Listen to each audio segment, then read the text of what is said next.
Finally move করতে হচ্ছে আমাকে মিররলেসে, আর কোনো অপশান নেই। ভেবেছিলাম যে না, ডিএসএলআরেই থাকবো, বহু বছর এই ক্যামেরাটা দিয়ে শ্যুট করেছি আমি। সঞ্জয় হয়েছি, ফ্ল্যাশ ফটোগ্রাফি ফাউন্ড হয়েছে আমি এইটার জন্যেই, এই বডিটার জন্যে।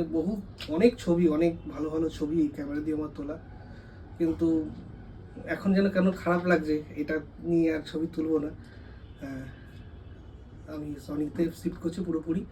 ভিডিও সেকশনটা আমি পুরোটা সনিতেই শ্যুট করতাম, তো এখন ভাবছি যে না, ভিডিও যখন হচ্ছে স্টিলটাও আমি পুরোটা সনিতে করি। আর নিকন দিয়ে প্রথমত আমার ভিডিও করতে একটু অসুবিধা হয়। অনেকেই কাজ করে নিকন দিয়ে, ভালো কাজ করে, ভিডিও শ্যুট করে, আমার খুব অসুবিধা হয়। তো ওই জন্যই যাওয়া। নতুন মেম্বার আসছে, আপনাদেরকেও ভালো ভালো ছবি দেবো আশা করি, দেখাবো। সাথে থাকো, যেমন ছিলে তেমন থেকো, আরও ভালোবাসো আমাকে, আমাদের টিমকে।